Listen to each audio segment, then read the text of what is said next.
2 months ago, I made a video about Newcastle United's training ground and how I believe within the next 3 to 4 years, the training ground will be moved elsewhere. I still 100% stand by that point that Newcastle's training ground will not stay in Benton. Now, as you can see behind me, there's already a lot of problems there. I'm currently standing on terrain that's just impossible to have a training ground on. All that land down there has been bought for housing, including the empty land over there. There are new houses being built there currently. So Newcastle have got to compete for a lot of land within Benton. And no matter what, I just don't think we can get the land sufficient enough to build a training ground. Now, there are 2 possible locations that the training ground could be built now. I need to make this clear in this video. This is not 100%. I'm working with the information I have now, but that could change at any point. If the information does change, I will make another video to back that up. But at this current time, there are 2 possible locations, and I know for a matter of fact why it can't be one of them. So the other location I currently believe that is where the new training ground will get built in this video. So plenty to come up, guys. If you're new to the channel, make sure to stick around. And yeah, without further ado, let's get into it. As you can see behind me, that is the indoor pitch of the training ground. And even from the training pitch alone, just look at the outside. It looks like a sticker on the wall. It looks terrible. It's just little bits and bobs. I just make the training ground look so outdated. So yeah, I'm here to explain why I don't believe the training ground will be extended. And even if it could be extended, I'm going to explain why I don't believe the Saudi Arabia PIF would do so. To begin off with is the location of the training ground. Now, this is quite literally in the middle of nowhere. It's behind some houses in Benton. Now, I think with the Saudi Arabia PIF, if they wanted to build a new training ground, it would be almost like a landmark. It would be somewhere where every single person could see the training ground. If you're not a Newcastle United fan, you would not know the training ground is here. It is quite literally just in the middle of nowhere. So I think that's the first thing. The PIF wants a lot of exposure. They want to put their name out there. And I think that's quite important for us to understand their psychology and how they want the training ground to appear to our people. I think it would really want just to push it out and make it look like the biggest thing in the city. I think that's quite important. Problems with the current training ground, how we can't extend. There's a train line directly next to the training ground on one of its sides. And the other side is a housing estate, so we can't extend there. And with the training ground we've got, I mean, there's a few pitches, but we can't extend within the training ground. We can only use the land we have in there, and it's not big enough for our plans for the future. I highly recommend you read the Gazette article. It's from Miles Strafford, and he talks about architects in the northeast that have an actual plan for the training ground going forward. So as you can see in the screen there, that is the actual picture that the architects have put out. So they want the Newcastle women's team and the main team to sort of correlate together. And what I mean by that is they kind of want a separate stadium where the women's team will play and the Newcastle team would train on occasions, where in some occasions they might have like public training sessions, for example, to try and push out to the media and push out to the press. I think this is quite important because even though this is just an architect's design, I think their plan would be quite similar to this. I think it's a really good plan put forward. So yeah, I think it'd be quite similar to Manchester City, what they've done. They've got a training ground that's designed for the men's team, the academy. They've got a stadium for the women's team.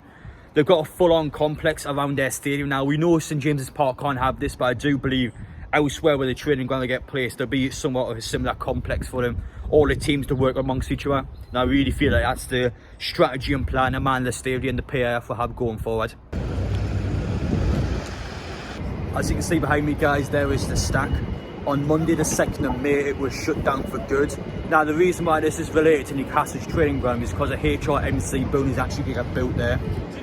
And this relates to Newcastle because it replaces the HRMC Building in Benton. So some Newcastle fans will put 2 to 2 together and saying that, well, we're going to have the new training ground where that HRMC Building is.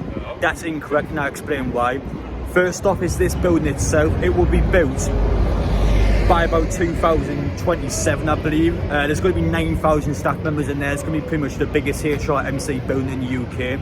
It's going to take a lot of time for it to be built. And if you put that in Newcastle's perspective, we have to wait until the Benton one goes, which will be in 2027. Then it will take us about 3 years to build a training ground, so we wouldn't be able to build it until about 2030. And that time frame is just far too big for Newcastle. We need a shorter time frame, and for that reason alone, I don't think Newcastle will even consider building it in Benton. So that's one of the 2 possible locations down and out now. But what about the other one? But as you can see here, I am inside Leazes Park now. Look at that gorgeous view, by the way. There's a stunning lake there. So yeah, I want to talk about Leazes Park because a lot of people always seem to think that Newcastle can extend the Leazes Park. That is impossible. There was a Town War Act in 1988 that prevents that. In 1995, Sir John Hall actually tried to expand St James's Park into Leazes Park, so it would have been a 55,000 seater stadium at the time in 1995, so that would have been on an hour level. So in 1995 he attempted to have an extended stadium, but because of that Town Moor Act it didn't happen, and that Town Moor Act is just going to stay the same. Newcastle cannot build on Leeds' Park in any capacity. And I thought I'd mention that as well with the training ground, because a lot of people think we could build amongst St James's Park and have the training ground next to the stadium. That is impossible. We cannot have the training ground next to St James's Park no matter what. There's no land available to do so, and all the land around it is protected. Furthermore, all of the land behind Leeds' Park is also just owned from the council. There's loads of different problems Newcastle have with trying to get this land. It's just impossible. We will not get any of the land around Leeds' Park. For some reason there's just loads of cows in this field. I don't know why. You can literally walk across this field, as you can see with that bike there. But yeah, for whatever reason, there's just loads of cows over there. But aye. Anyway, back on topic now. I've got to take a metro to actually get to the spot where I believe the new training ground will be. I'll explain why once I get there, but anyway, without further ado, let's go on a metro. The metro station, guys, I need to go all the way from Monument all the way up to Carrington Park, where the last metro station for the airport. That's where I need to go to get to this spot where Newcastle's training ground could potentially be built.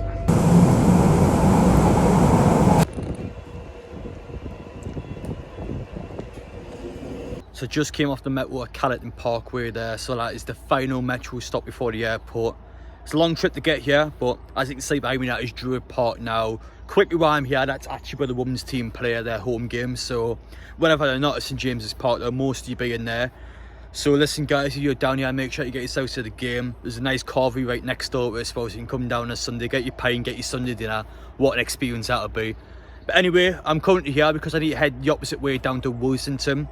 I'll show you why I need to go down there in just a moment, but yeah, that is the second location for Newcastle's potential training ground, and what I personally believe at this moment of time it will be built at. I'm heading thick into the woods to find this location, guys. As you can see in that sign there, guys, we are just outside of Wolsington Hall. Now pretty much I'm doing the video here because all of the land in there is private. I don't want to get in any trouble, so we'll do the video out here. But I want to start off by telling you a story about Sir John Hall. So in the 90s, all Newcastle United, he wanted to be the best football team in the world. He wanted to buy the best players. He wanted the best football for the city as a whole. And yeah, started off very well. We had some really good seasons. Unfortunately, didn't get that Premier League title, but we were ever so close. Eventually though, his money ran out. In 2007, he was forced to sell to Mike Ashley. He capitalised on it, and it led us to a stage now. Whether you think he did a good job or bad job, it doesn't matter. The point is, Sir John Hall actually owns Wolsington Hall. I will come back to this in a moment, but a saying that a lot of people say is that everything happens for a reason. Now, it's up to you whether you believe that or not. My saying though is that if there's an opportunity, take it. Pretty much, Wolsington Hall is 92 acres long. It's very big, and the actual hall itself, unfortunately, is a listed 2 building, so the hall can't actually be taken down. However though, Sir John Hall himself in 2012 actually tried to sell some of the land in there, and at the time that was when the Newcastle United gates were still on, so he was actually trying to sell the land in the hope that Newcastle United would buy that land and have the new training ground there. So there is evidence to say that he actually attempted to get a new training ground there. The point I'm making here is that there is belief at the minute that Amanda Stevie will actually buy some of the land in there to build a new training ground, and there's evidence in the past to say that he would be willing to sell for Newcastle United training ground. So in 2022, would Sir John Hall be willing to sell some land for Amanda Stevie to build a new training ground on?